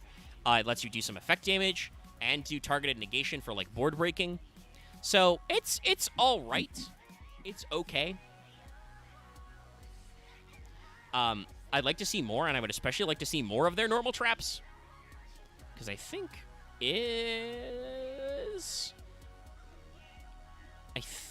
I think Reincarnation is the only... Yeah, I think Reincarnation was the only normal trap they printed. Like I said, Trickstars actually have a lot of anime-only support. Obviously, they have a monster in Birdhelm. Oh, that's right. I did not talk about Bouquet. Trickstar Bouquet is a quick play that lets you target a Trickstar you control on a face-up monster on the field. You return the Trickstar to hand. That other monster gains attack equal to the original attack. It's a cute battle trick, but Korobane is just better. Because it lets you hide stuff in your hand. And not have to have two monsters on field. I think that's the only one I didn't mention. So yeah, they have cards like... they have a continuous trap called Perennial, which is once returned, target a Trickster Link monster you control. Send a monster it points to the graveyard. This turn, it can't be destroyed by battle, which because a lot of them have forward-facing arrows would be very good. That'd be really good with Bella Madonna. They have a normal trap called Trickstar Maribold. During your main phase, if you Link Summon, you can activate this card to return a Trickstar monster from your graveyard to your hand. During your main phase, you can normal summon an extra Trickstar. So Maribold also be a really good card to play with that. Let's see. Mark's talking about Trickstar Treat. Yeah, that's another good one. That's another continuous trap card. When this card is activated, place a Trickstar counter on it. You can place one Trickstar counter on this card and reveal a Trickstar trap in your hand. Set that card, but destroy it during the end phase. It can be activated this turn. Only one set card can be set. Only one set card on the field can be set to this effect. If this card has two or more counters in the end phase, destroy it. If this card is destroyed, you take 1,000 damage for each Trickstar counter. So, like, it's dangerous to you, but it lets you set up a lot of their plays. They have, let's see, Trickstar Temptation is a quick play spell card. If you control Trickstar, target a monster's attack whose current attack is different from its original attack, return it. Scatter is if a Trickstar monster battled this turn, target a monster your opponent controls, destroy it. And then Trickstar Vision is a normal spell card which says special summon a Trickstar in your hand, but its attack is halved and its effects are negated. But then each player draws one card, and it has a hopped. That would probably be fine. So like, yeah, they have a lot of spell traps which are still decent. And they're just not printed yet. So yeah, I'm hoping for that that animation pack. But that has brought us to the end of the stars that are tricky. We're a little under 2 hours. It wasn't going to be a bigger one. Yep. It wasn't like Dimension Dragons. It's not quite that bad, though. As an anime archetype, it does have some length. Though, obviously, like I said, the character playing this, switched halfway through, so there are some funny, comparisons there.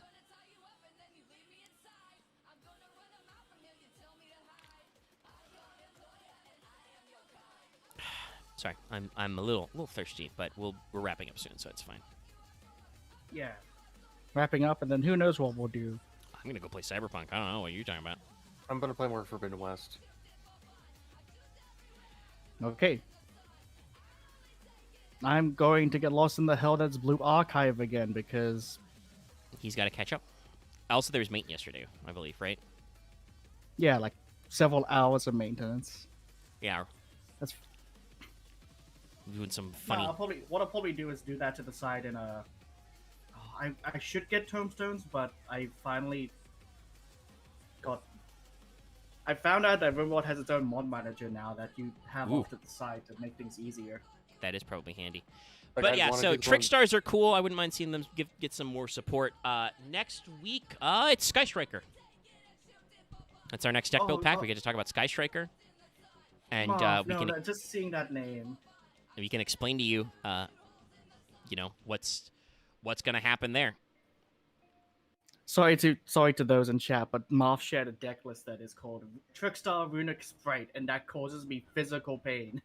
That sounds impressive. I did talk about there not being, not normally being Trickstar Runic. Let me check how many. I mean, it's just called Runic Sprite.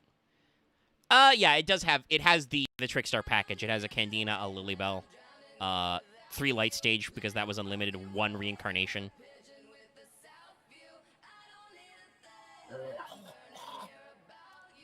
But yeah, so they made it work a little bit.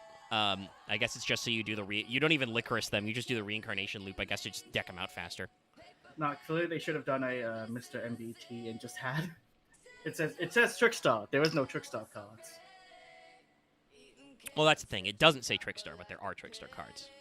So yeah, Trickstar engines are still pretty flexible with like three light stage now. I still think that like there's room to pivot the deck away from just Reincarnation, hand rips, and other shit. You could still give them a little wiggle room, and they're curious. They were one of the first like actual Link decks I got into when I got back into Yu-Gi-Oh. I was like, what's this Link summoning thing?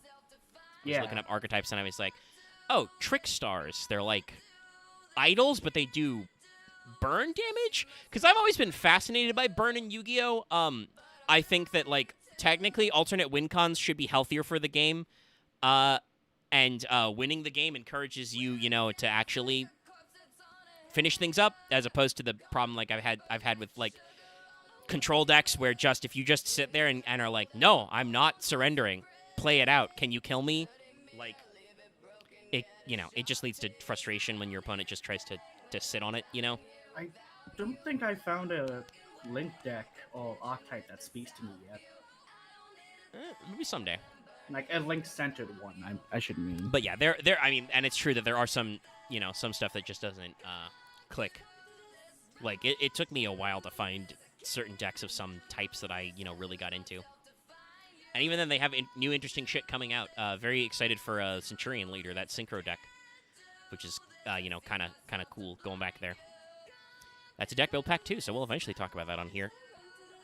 Looking forward to, I can't remember the name of it, but once again, that, hey, remember these old cards deck? Is it just Memory? No, it's not Memoria. It is something about memory, though. I can't remember off the top of my head either. But I'm starting to feel dehydrated sitting here. Okay, end the stream. Do it now. All right, I'm going to end the stream. Thanks, everybody, for tuning in. Hey, speaking of Final Fantasy XIV, check that out tomorrow. Also Thursday. I've joked before. I am no longer asking. We are doing Dark Knight just so I can stop staring at it, being at a weird level, and not having all my actions. But we're gonna keep on keeping ons. And so I hope you watch those. Also, hey, if you want more content from us, we're still a little under the 2-hour mark. Let's see if I can talk for 60 more seconds. But we wrapped up Hollow Knight. Lucky beat it. He got an ending that was not the worst ending. So check that out. We have a playlist now for all of those, so you can watch all 13 episodes of that back to back. And I would appreciate if you did, because YouTube has been hitting us with ad suitability restrictions. The little yellow $sign. For unclear reasons, like I don't even get like emails about this. I just see it show up in our lives, and usually it gets fixed when they do a manual review, but that takes them a couple days. And when they are hit with these restrictions, usually they don't percolate on like search engines and algorithms and stuff as well. So like, do me a solid and like watch some of those videos that we've done lately, like Hollow Knight and stuff, just for old time's sake. And if you absolutely can't stand Hollow Knight for some reason, stay tuned to our next series starting Monday, Castlevania Symphony of the Night. But yes, also absolutely watch the Final Fantasy XIV video from last week. Got another age restriction that took them a couple days to clear up. So like, I don't know why. Why? Yeah, it's just ad suitability restriction. Like just what's going on here. Is it suitable for advertisers? Don't fucking know. But please watch the streams to promote stuff. And also, if we do get limited monetization. They know I'm holding myself back. I'm stopping myself from saying the C word so often, but YouTube is like, nah, we'll still get them. It also, to help ensure our fiscal solvability even when ads are restricted, consider supporting us through channel memberships. We basically get that money directly minus YouTube's cut. Same with Super Chats and Super Thanks as well. And also, consider supporting us on Patreon. Right now, I do have a Patreon post where I am taking any patron-level suggestions on does Lucky think Yu-Gi-Oh cards are good. You guys had some zingers. You definitely had some stuff I didn't think of. Though somebody did post saying that, like, and I agree with them, that a lot of people tried to post good cards, and we might have a few too many of those. We got to get some more stinkers in there, some curveballs. But yeah, any Patreon level can check that out. Actually, Lucky has to guess if the card is good or not, right? Yes. Is Impure Iron Wall on that list? That's a good card, though. It's not on the list, but Axe, well, I appreciate you just talking to me. You're a patron. You can leave that comment. You can just say that. I'm not, though, so I can leave a comment. No. It just came to mind of me as you brought it up. But you, Axe, will know to not, no. Sorry, Axe was talking. I did the thing. I was trying to say to Loth, and then it just ended up with a completely different sentence. I didn't actually call Loth Axe per se because I didn't say anything to him afterward. It just ended up with like the road of my sentence went somewhere weird. They put a sudden detour in that road. I was gonna say, Loth, or have the ability to hold in your words for a second so I can end the stream, which is what I'm doing right now. Thanks for watching, everybody. Please don't forget to like, comment, and subscribe. Good night.